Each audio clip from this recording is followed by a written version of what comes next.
Welcome back, everyone. So let's continue our discussion of digital imaging system. So getting back to the problem that we started with.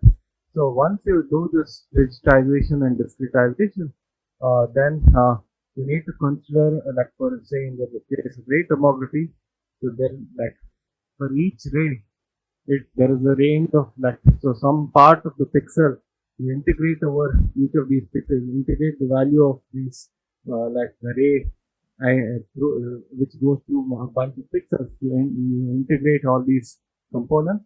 Similarly, if you have a beam, for this beam, it may not cover the full area. Some beams it may cover the full picture, but other beams it may just cover half of the pixel. So you integrate the whatever the beam that is going through that pixel or voxel, and that's how you get the value, get the value of for any given pixel. So it's a weighted combination of the pixel and so on. Okay, so the length of intersection of the ray and so on are determine what the value is for that one pixel inside the object. So that's how you do it. And similarly for the wave tomography, it's the same basic principle. You have a bunch of sources and you have a bunch of sensors. Say a source sends out a wave and it goes in different directions. So it will kind of at each pixel or each voxel, you have different kind of values of the field or the wave function. Inside that one, you integrate and put together and add up the values as weighted sum inside the voxel. Similarly, whatever is contributing to the sensor, so the sensor beam, in other words, whatever is getting to the different sensors within one pixel, it's creating like sort of you add up the contributions of different regions inside the pixel, and that will all give you one data set, like that's the sensors. That's how you think about the wave tomography as well. The equations look a bit complicated, but basically all you're saying is adding up all the values for adding up the values for one given pixel. Add up the contributions of the sources inside one pixel. Add up the contributions of the sensors for inside one pixel. That's really this integral. It looks complicated, but the principle is fairly simple, so you can understand what's going on. And of course, you can do this calculations computationally. So once you write the code, the computer will do it in some way. So in that sense, it's a good thing. Okay, so the next question is, how can you use computers to solve the inverse problem? In a lot of these situations, so we've been writing the imaging equation, meaning what is the data you get given the, or if you know the object and you know the transformation, right? The transfer function H. So the question then becomes, how can you figure out what is the inside of the object, given that you have measured the data and you have a model for what the system is doing. Do you know H? You know the data G. You have measured the data G. What is F, which is the inside of the object? We are trying to find that. So how to use computers? That's the next question we'll answer here. So that is called the inverse problem. So if you have F, which are unknowns, you have an imaging system through some physics modeling or like modeling of light and waves. You know what the forward system is, what H is, and gives you observations for data. And so if you take the data, do some inversion, you get an estimate of the object. If F, typically this is the common notation used, if F is the object, F with this hat is the estimate for the object. That's a commonly used notation. The estimate, in other words, the kind of your best guess of what the answer is.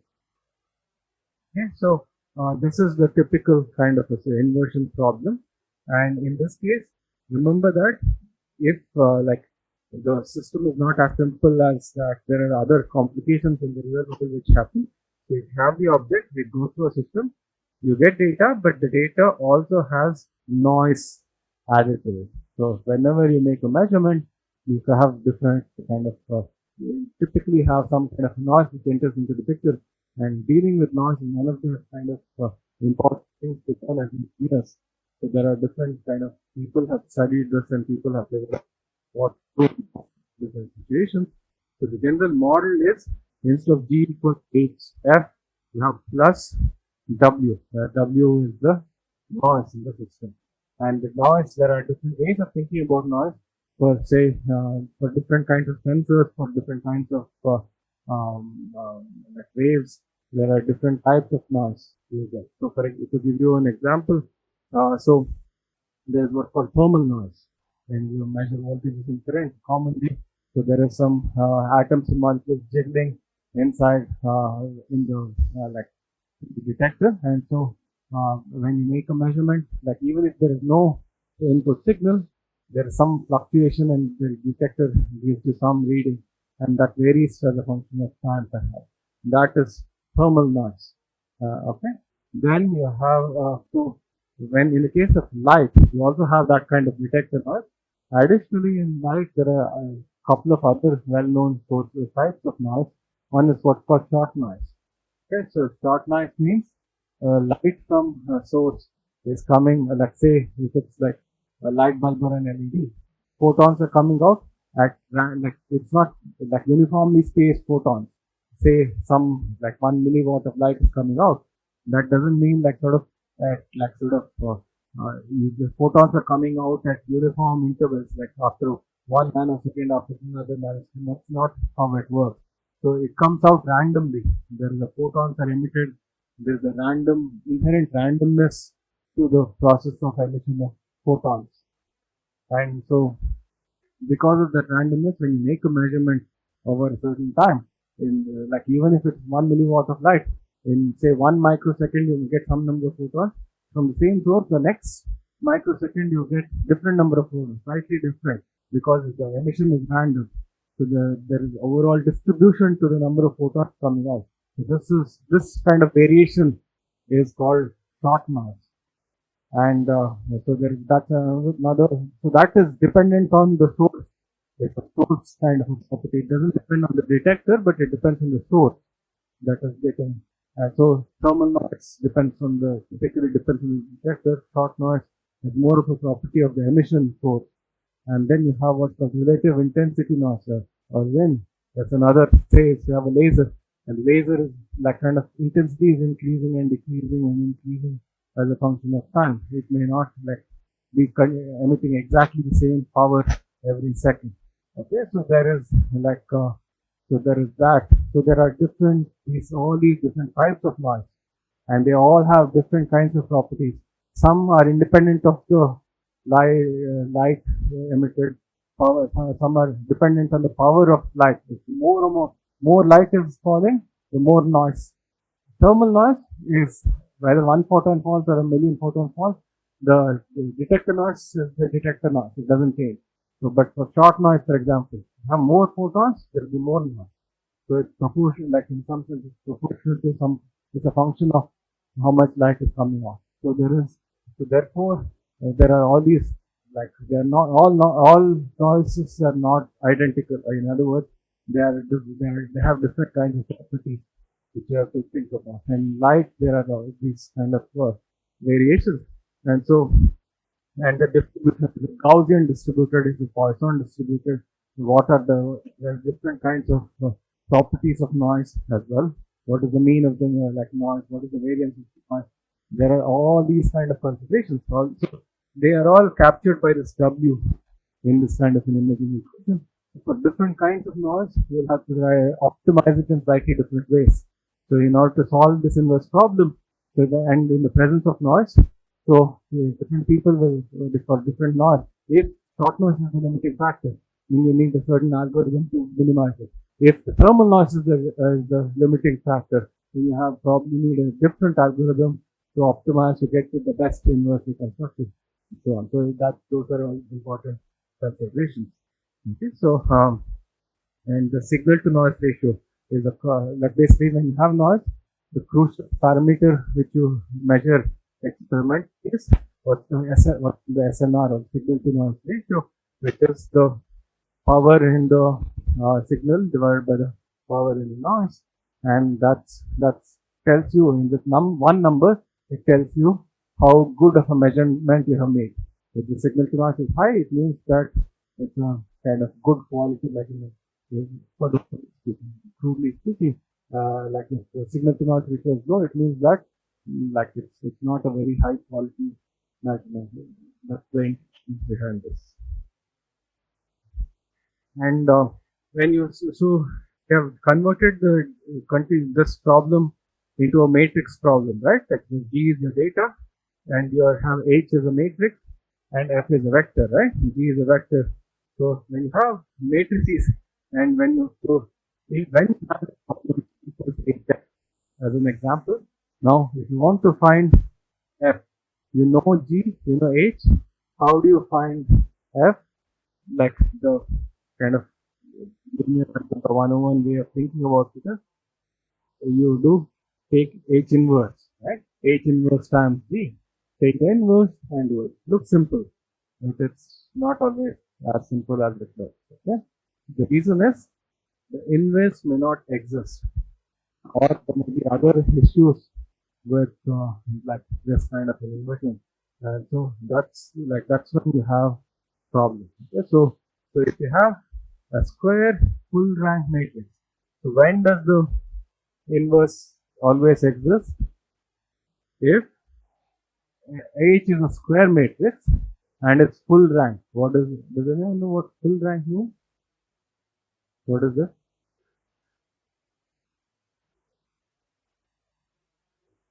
Go ahead. Yeah.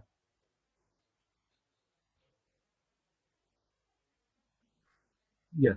So what does it intuitively? What does it mean? Yes. So that's the same thing. Yes. No. That's the opposite. Should not be zero. Yeah.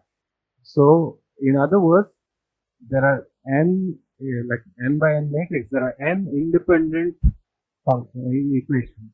That's really what it means, right? To kind of for like to just recap or like for those who don't know, then yes, right, they are when they are linearly independent from each other. In other words, let's say you have 2x plus 3y equal to 4, like just some equation, right? So if you have like say 4x plus 6y equal to 10, these two equations are not linearly independent. Okay? Or in fact, let's say 8 for now. Okay. Why are they not linearly independent? There are two equations. There are two variables. Can you solve them? Right? Like if you don't think carefully, you will say like we can solve two equations, two variables. You can solve it. But notice that this equation is exact. Just the first equation multiplied by 2. Right? If you multiply this by 2, you will get the second equation. Therefore, it's not independent equation. It's just the same equation. It doesn't have any new information in it. And so this is linearly dependent. So if you have a matrix 2, 3, like so you have this kind of a like matrix, and on the right hand side it has some like 4, 6, and there are like the determinant in terms of finding the rank or like different kinds of things. So basically, it tells you that like, you don't have enough information. So there is no unique value of x and y to give you the answer. So that's the problem. So in this case, they are identical equations. So there is one thing. But what if instead of 8, if you actually make this 10, right? So now it's not even possible to solve this, because there is no possible x and y for which this is true and this is true, right? So in other words, 2x plus 3y is 4 here and it's 5 here. How can 2x plus 3y be 4 in one case and 5? It's simply not possible to have any value of x and y to solve it. Or there could be infinite number of values of x and y. So these are the problems. So the linear algebra is the place where people have studied this in great detail and kind of rank how many independent equations there are and so on. So that's so that's essentially the kind of what I'm talking about in this kind of scenario. So if you have square for matrix, then it's easy or straightforward to do the inverse. But if it is not, if it is overdetermined and underdetermined, so those are the kind of situations that can happen. Okay, if you have so if it's so this is the classic square matrix, and so the rank of the matrix could be k. Okay, k where k is less than n. So then, even though you have made n measurements, they are not all independent measurements. So therefore, the inverse will not be there. The inverse will not be unique, and will not be unique. Not easily get the inverse in that kind of situation. So now, so if it is full rank, meaning k equal to n, then you can inverse. But if the k is less than n, k is the rank of the matrix. In other words, how many independent equations there are, linearly independent equations, then that is like less than n, then you will have inverting. Another thing is, say instead of so you have increments that is more than n. So you have the object is only of size n, but you have a lot more measurements than you need. And that's a possibility. In that case, like you are kind of in some sense, in a way, you are oversampling, and so that's not a bad thing often, as long as the extra measurements that you have made results in giving you additional information which gives you a full rank matrix. So the rank of the matrix, as long as it is equal, like this is k is equal to n, you're okay. It is overdetermined. Even though you are making extra measurements, you still may have low rank matrix. In that case, again, you have the problem of finding the inverse will not be easy. This is called the overdetermined case. Sometimes you have underdetermined case. You have like some number of variables. You have fewer measurements than that. So that is underdetermined kind of situation. Then it's very likely that you need to make some approximations, some assumptions to find the inverse in those kind of situations. Okay, so in that case, at least if you have k independent variables with k equal to n, then at least you can recover that m number of points. Even though you will have more, you have more pixels or more voxels in your object, at least some number you will be able to figure out from the measurement. If it's still like even if the number of independent measurements is even fewer, then you still have to again make more approximations and get best guesses or estimates. And this actually is more common than you think. In a lot of situations, it's not possible to get perfect information. There'll be some gaps missing. There are some things missing. There are some kind of you may think you have made m independent measurements, but when you look at the data, you may realize that it's not all independent. Like they are kind of there's a dependence to them and so on. So therefore, this is quite common. Okay. So sometimes the problem could be ill-posed. So what is ill-posed? So like if it has a unique solution, it's not ill-posed. It's well-posed. If you have a unique solution and there is only one solution, in other words, there is one solution. The solution exists and it is stable. Then you are okay. So otherwise, it is called an ill-posed problem. And so, like even yes, that I'll get to stability in the next. Okay. So when you talk of stability, like there is a more precise way of like mathematically precise way of saying it, which I'll talk about in the next couple of slides.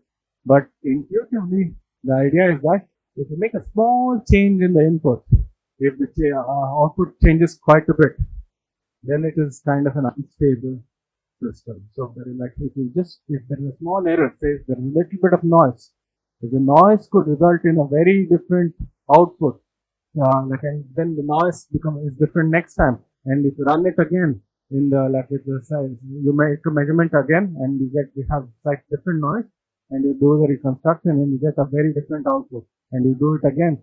So even with small changes in the input, if you get big changes in the output, that is essentially an unstable kind of reconstruction.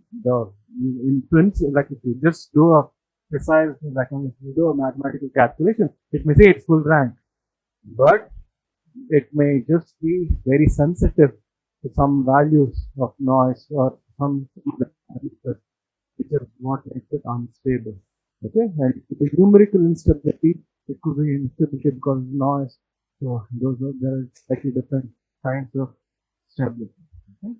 And so the way, like in fact, the more mathematically precise way to talk about stability is the kind of there are so in terms of numerical stability, there is the there are ways like if you have a matrix, then you can find what's called the condition number of a matrix and so on. So like if you're anyone who's taken numerical methods, class in numerical methods, you might have heard about the condition number of matrices and so on. So that has some like so basically calculate the eigenvalues and like the smallest, like the highest divided by smallest eigenvalue is very large. Like, so basically small eigenvalues are so small, even though they are kind of not zero. The eigenvalues being zero means that's kind of the rank is like so. In other words, say you have you have a matrix. There are different eigenvalues. If the last two eigenvalues are very small, they may not be zero. If it's zero, that you cannot definitely find it, right? But like basically, they are non-zero, but they're very small. In that relative to the first eigenvalue, as an example. Okay, so in those kind of situations, you have instability problems of that's one kind of instability that can occur. Okay, so one way to kind of formally think about this is to take the matrix and do what's called the singular value decomposition. So matrix H can be written as U sigma V transpose, and so this can be written. So if you think of U as a bunch of column vectors this way, U and V. So like U and V transpose. That UV transpose is a matrix. So it's a bunch of matrices which are weighted by this sigma k. How many of you have seen singular value decomposition before? Some of you. Okay. Not all of you. Okay. So basically, this is kind of related to eigenvalue decomposition.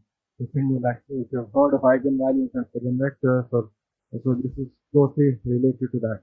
In fact, so like U is the kind of like the vectors in U are the left eigenvectors of like H transpose, and V are the right eigenvectors of H transpose H, and like sigma are the square of the sigma square is the eigenvalues, the values of sigma square are the eigenvalues of H transpose H or H transpose. Okay, so this is very singular value decomposition is a way of decomposing one matrix H into three pieces, where U is a square matrix, V is a square matrix,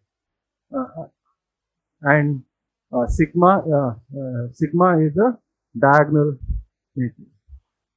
So that's it's that kind of a decomposition which basically kind of from these are like you say, take one matrix, decompose it into three matrices.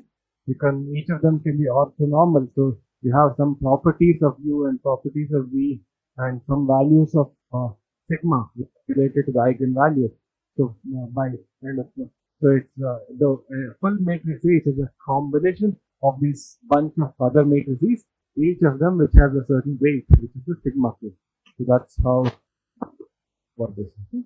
And if it's a full rank square matrix, then the inverse. So one reason why you want to do the singular value decomposition is if you do SVD or singular value decomposition of H, then the inverse is very easy to calculate. So the way to calculate the inverse of H is take the same V as before, take the same U as before. Just this is a diagonal matrix. So for a diagonal matrix, so imagine you have a matrix, you have values on the diagonal and the off diagonal are zero. So what's the inverse of this matrix?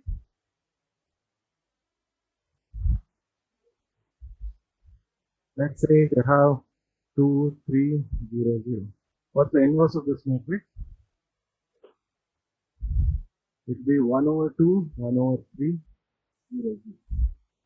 Right? So if you multiply these two, you will get identity, right? And therefore, the inverse in general is not easy to calculate for matrices. But for if it's a diagonal matrix, it's very easy to calculate the inverse. And so basically, that's why the sigma inverse is just 1 divided by sigma, or that the elements in sigma on the diagram. And therefore, it's very easy to this. If you know this, then inverse is very easy to calculate, is what I'm saying. Okay. So yeah, so that will be 1 over. So the sigma k will become 1 over sigma k, and that way you can calculate the inverse of the matrix. So given if it is full rank, so if it is full rank, then all the sigma k values will kind of will be non-zero. And there, why is it a problem? If you do 1 over sigma k, if any of the k sigma becomes 0, you will have a problem, right? So if it is full rank, it means sigma k is not, none of the sigma k values are 0. And therefore 1 divided by sigma k will always be okay. It will not have a problem. And so you can solve it. So you can imagine when you have instability, a sigma k is, like in principle, it may not be 0, but if it's very small, then 1 divided by sigma k, it can become very large values. So when you have numerical calculations or things like that, you will have practical problems. So that is the instability portion of like how the eigenvalues and eigenvectors or eigenvectors make a that kind of difference when it comes to stability and so on. So that's the kind of issue we are dealing with.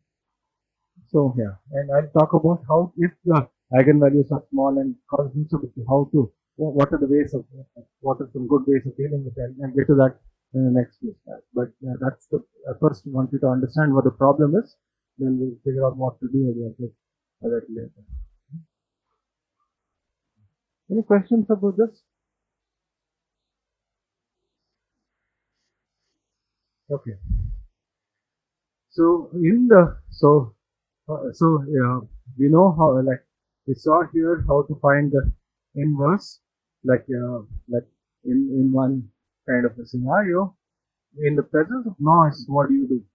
Okay, so in the model of like the vector version of the equation, the presence of noise is g equals hf plus noise plus w in this case. Okay, so in this case, what you the estimate of f is sort of original f like plus some like kind of like you do the same kind of inverse that you did before and apply it on the noise.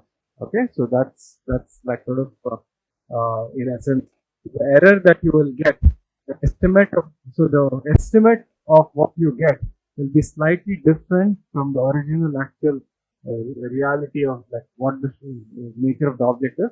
Well, because there is noise, you will get an imperfect result as a consequence of the noise. And how much error? The error is basically this amount. So it's different. Like the mean square error is proportional to the difference. Like if you add up 1 over the eigenvalues, like and that is basically what the error will be overall. And if like that is like so if you have imagine if you have small eigenvalues, right, then you will have a large error. So that's really what we are saying here. So like there are ways to deal with the noise, and so like there is what's called, I won't go into the details of exactly how this works. Like there are much more mathematical details, but this is not a course for like you can take a different course for studying that. But there is something called minimum mean square error estimate.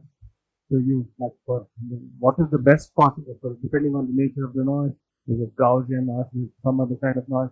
So for different types of noise, what is the closest we can get, best estimate of the object we can get to? There is something which people have studied, and so like there are ways of kind of in the presence of noise, there are ways of getting to the best possible answer in terms of reconstruction. So Like in the so now the next question is, what if you don't have full rank values when it's overdetermined or underdetermined in those kind of situations? What do you do? So there are some ways people have developed to solve this problem. So there is, like, the short answer is there is something called pseudo inverse. So instead of figuring out the like inverse, there is like sometimes also called Moore-Penrose pseudo inverse, or there is some kind of inverse you can calculate in some of the other equations. So that's what I'll talk about now. So in the case of where, like, you have in overdetermined case where you have a lot of measurements and its rank is k, then the eigenvalue, singular value decomposition will have the sigma matrix will have some like non-zero values and some zero values.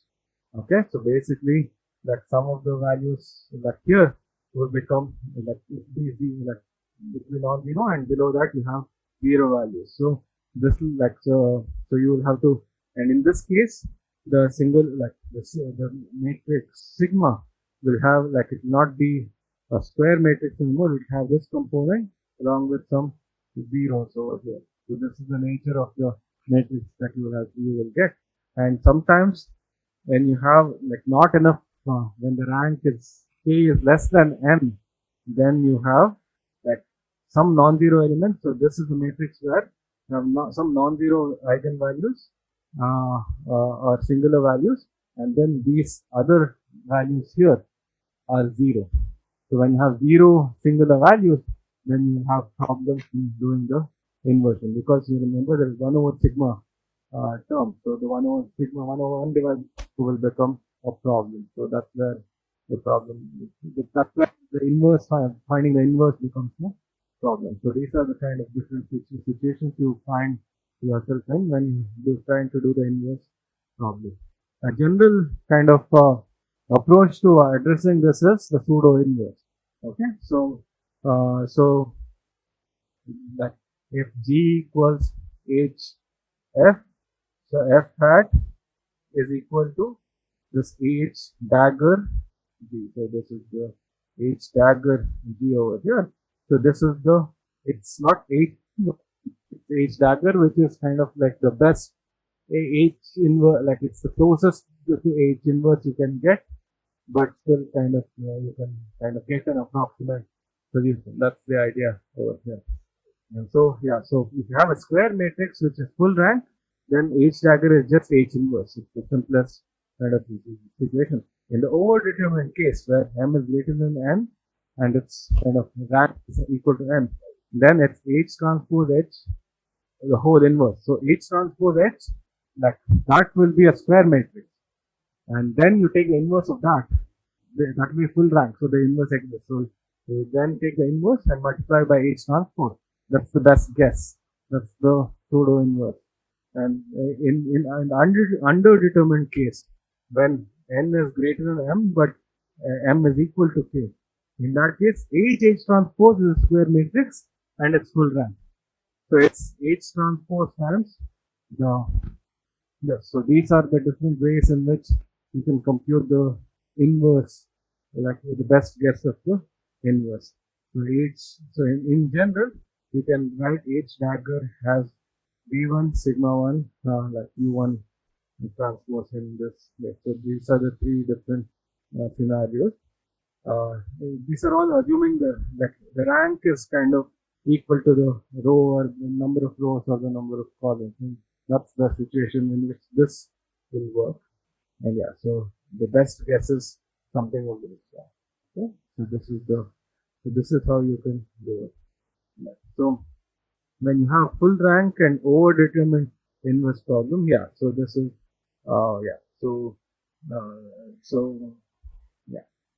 like this is the proof of exactly how to do it. So if you apply H transpose on the left hand side and the right hand side, then like this minimizes the function G minus HF square. So what I'm trying to say here is that when you see this kind of an optimization function, so it means you like g minus 8f. So that is the error that you're making in your measure. The difference between like what you're measuring and what the object really is, about like the data and the what it should be. So if the error is the mean square error, so if there is a square here, take the mean value, the L2 norm, the mean square error, find the there is for different values, add up all the squares of the error and take the mean square error.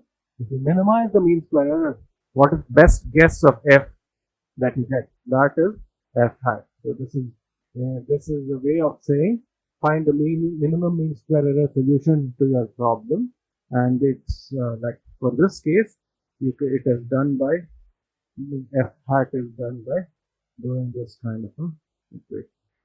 Okay. So there are entire courses where you learn things of this sort. So this is a short kind of relatively short lecture on kind of. I just want to point you in the right direction. So if you encounter this kind of problem, you can kind of refer to some resources. But this is just the kind of roughly the nature of the solution that you will encounter.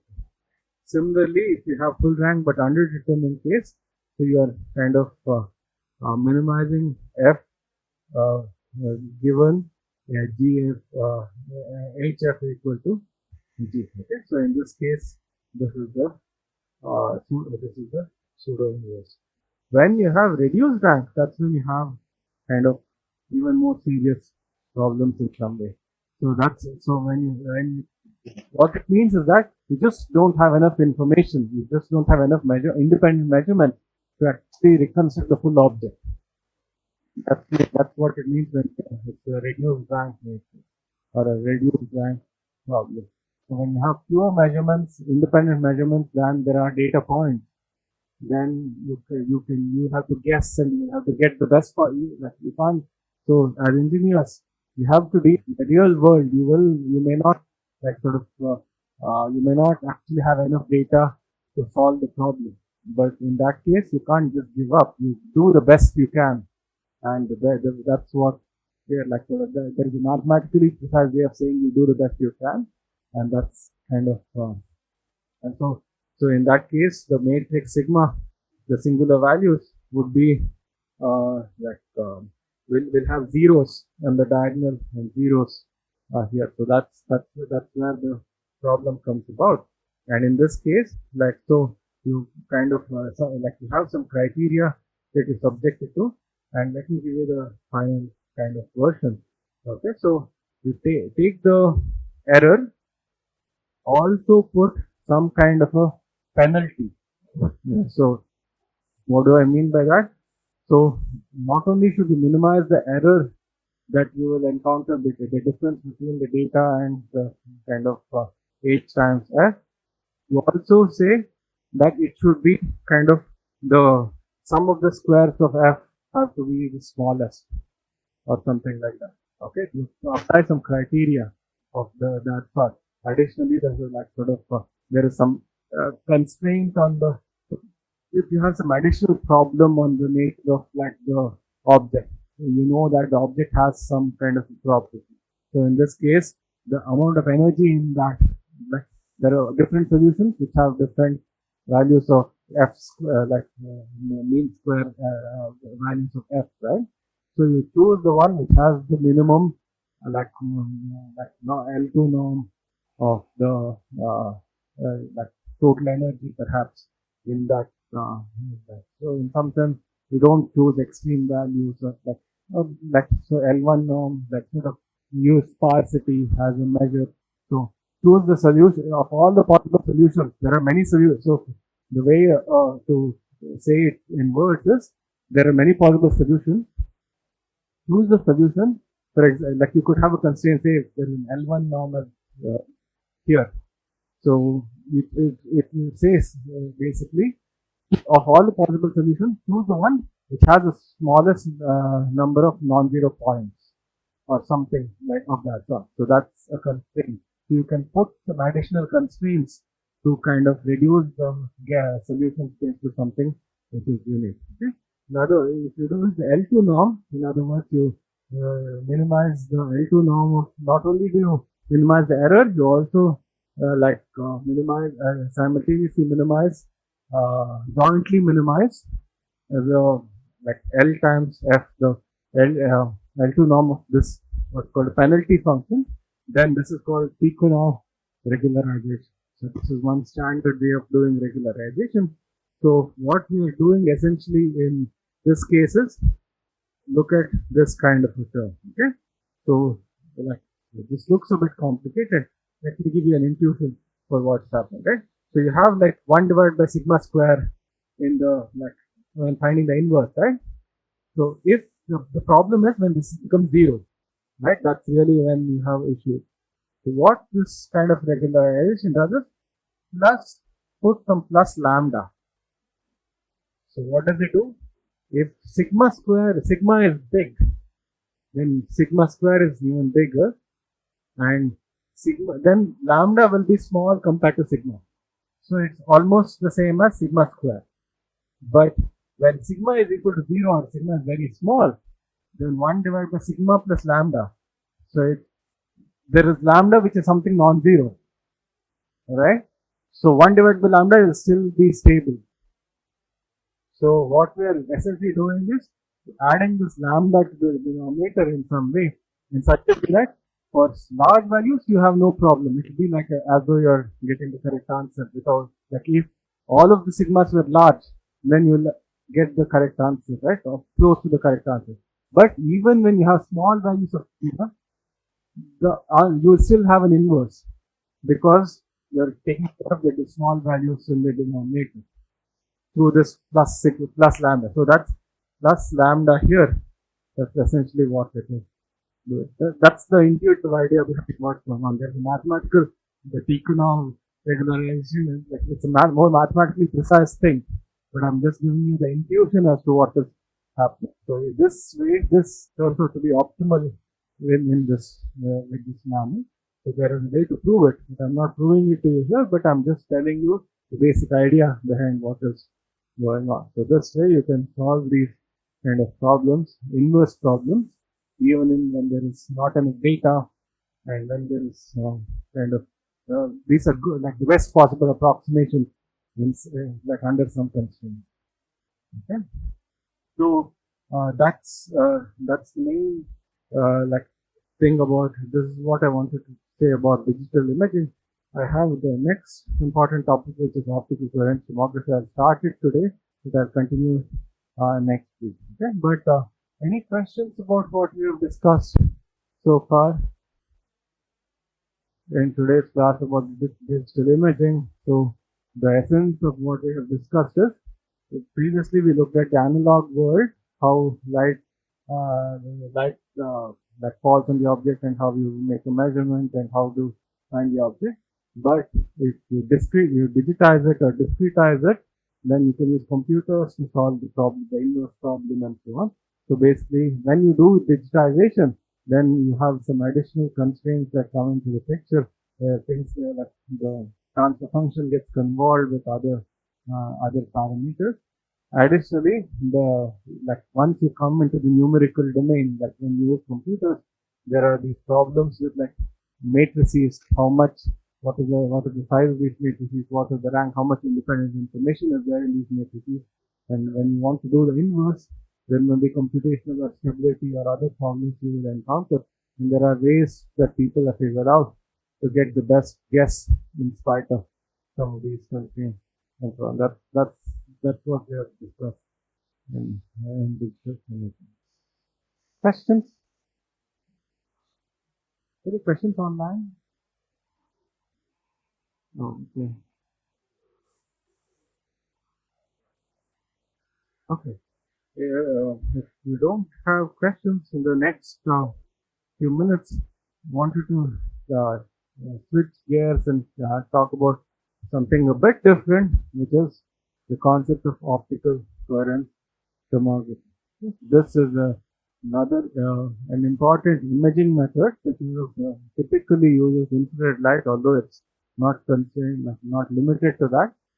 So in practice, most systems use infrared light of different sorts. But so this is, in fact, this is technology which is used today, and it's the clinical standard for a bunch of medical problems. Okay, so in fact, like say if you go to an eye doctor and not for glasses, but for something more complicated, if you have actually an eye disease or like your kind of blindness or things of that sort, if there is actually a problem in the eye, then if you go to the doctor today, the clinical gold standard, the best way to they diagnose a bunch of diseases of the eye uses OCT or optical coherent tomography. Okay, so in fact, it is, and there are several few other kind of diseases, a few other kind of problems where this is also very commonly used. In fact, I work on this in my research lab, and there are a lot of other people who are also working on different kind of medical problems.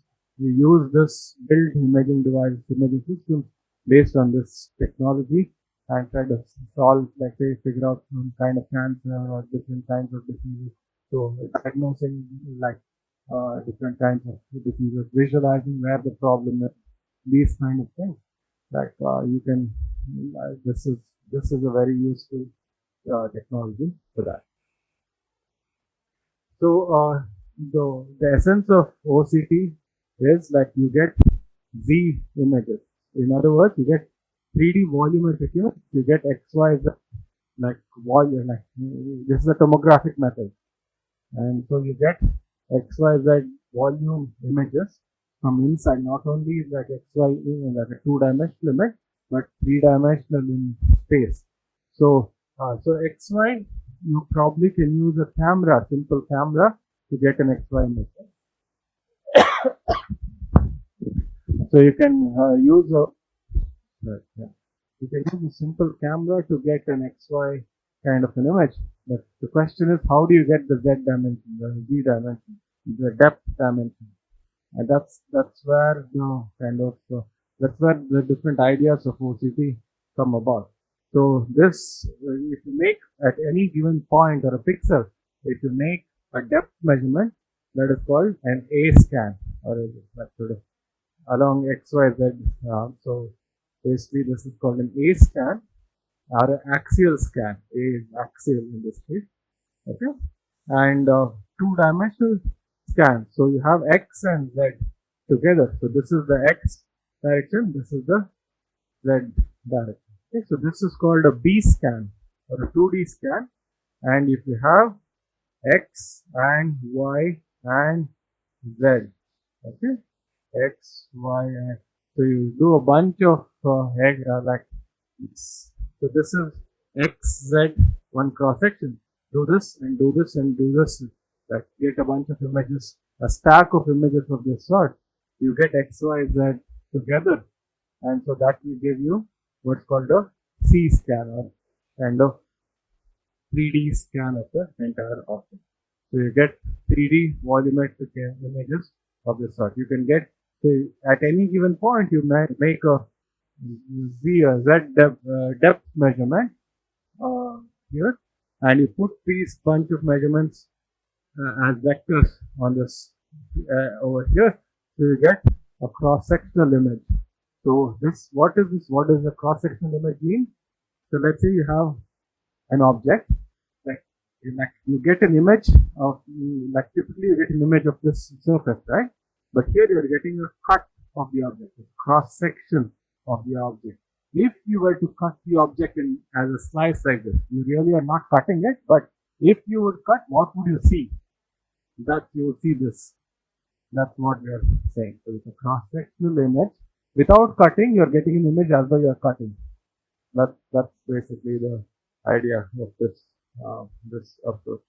And so this is the cross-sectional image, also called a B scan, and this is the volumetric 3D image of the entire object. And so this often is on the microscopic scale. So it's a small, like sort of few microns, few tens of microns resolution typically, and you get millimeter size object, few millimeters kind of an object, or few 1 or 2 millimeters size areas or size length, and like millimeter square kind of stuff. It's typically what you can image using this. So you can't get an image of the entire body with this kind of an approach. So it's small, like small resolution, good resolution, but on a you see a small field of view, and you probably have to be very close to the object you are looking at. It could be the skin, it could be the inside of your body, some region of the inside of your body, like say the lungs, or like or the trachea, or the food pipe, or like say, part of the body which you can access with like something like a fiber optic cable or something like that. Okay, so those are the kind of regions which you can reach easily, which you can do imaging with this kind of thing. Typically, that's what you can do with this method. Any question?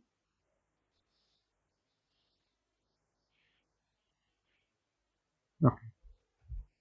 So there are at least three different kind of popular, well-known OCT methods, and I'll talk about each of them. And let me start with the first, which is called time domain OCT. So this was the first type of OCT which was invented. This was at least the first famous paper on OCT is by Professor Fujimoto. So this was ballpark 1990 or so. It was, and it became kind of. Now there are entire like large industries with like hundreds of companies which do this, and like kind of it's a multi-billion dollar industry that actually does this. It was a PhD project of someone. So basically, no. So the idea here is, like I told you this in the previous class. So, but let me kind of go into some of the details of exactly what is happening in this kind of a situation.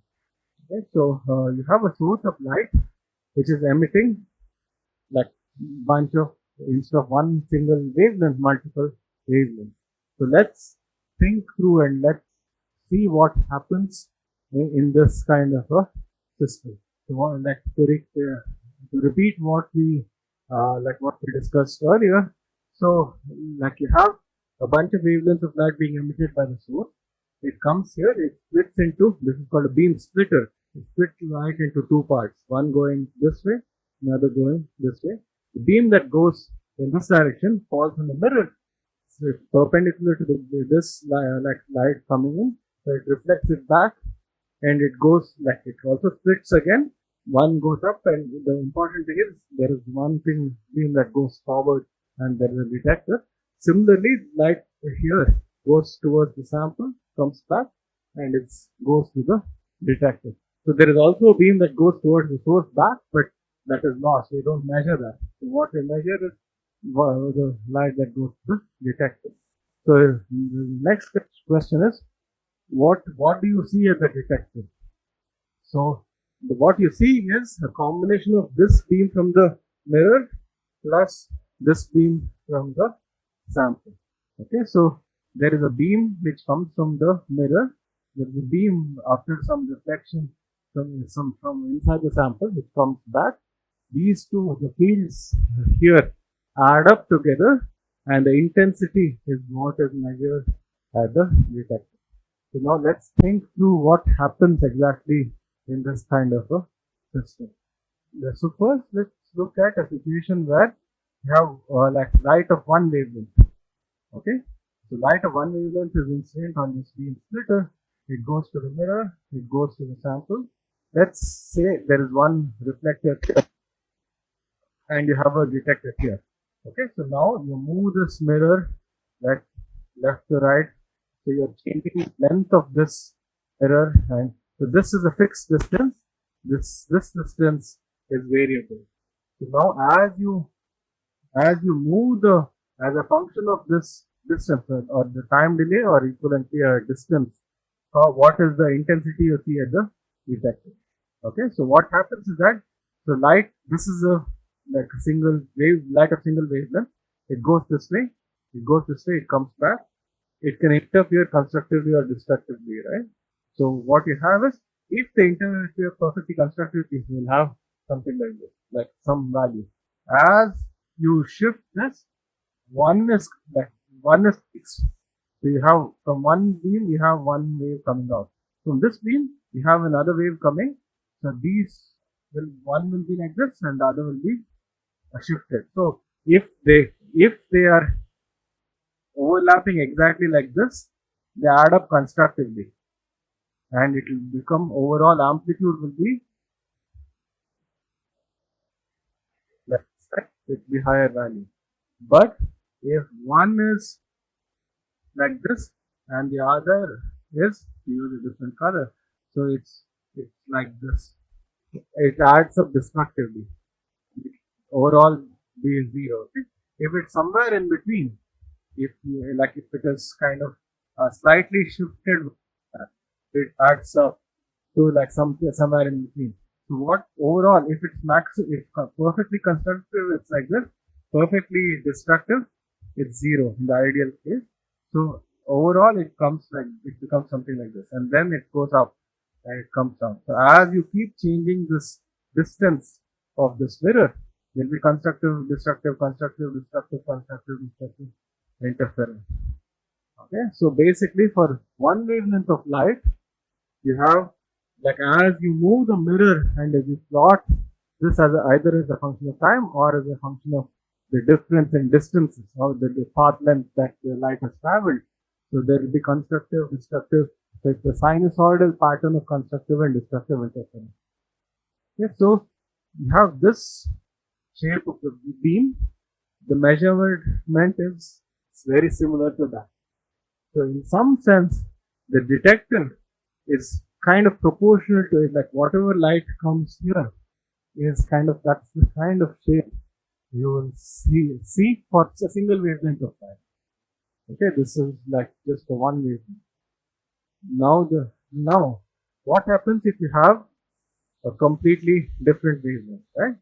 So you have a different wavelength of light. So it's the exact same thing, light comes in, splits, goes. Now you will see the same kind of pattern for that second wavelength, and then you will see a different, like, so another wave comes in. That's this one. Okay, another wave comes in. That again you will see like this, right? So for every one of the waves that comes in, you will see a pattern on the detector. So when you have a bunch of different wavelengths, these patterns all add up. Okay, so that's definitely there. So it's a combination, it's an addition of all the different patterns, this fringe patterns as a function of distance, like a function of this mirror position. As this mirror moves from left to right, like pattern, like this. So this pattern will basically you create this pattern for each wavelength. So one thing that you will notice is that at zero position, when this distance here is equal to this distance, so that is the zero position, and the path length here, how much light travels from the beam splitter to the mirror and back is the same as how much this distance from the sample reflection and back. If this is equal, that's the zero position. So for all wavelengths, at zero position they add its maximum. So for every single wavelength, short or long or any other wavelength, at the zero position, everything interferes constructively. But as you move the mirror, some of them will fall off very quickly, some of them will fall off very slowly, right? And so when you add the sinusoids, it's an addition of different sinusoids, right? So at the middle, they will all add constructively. But as you go away, it will some like they'll destructively interfere with each other in different ways. And so what you get is a shape of this sort. Okay, there is a maximum at zero position, and then there's like ripples. Can you guess what the shape should be? That's a good guess. Why?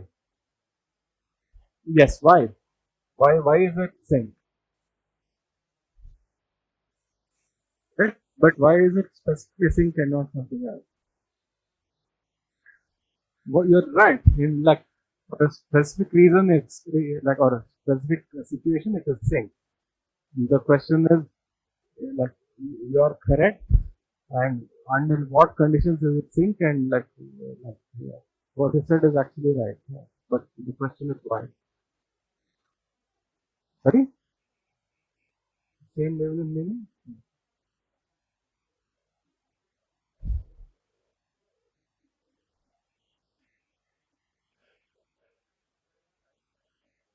These are all different wavelengths. Maybe you're like so you're adding up a bunch of wavelengths, right?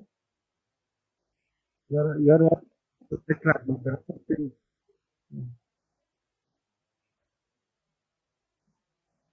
Sorry. Yes. What is the? You're right. Or you're also correct. But what is the connection? What is the like? What is there? No, it's something to do with the rectangle, but it's not displacement.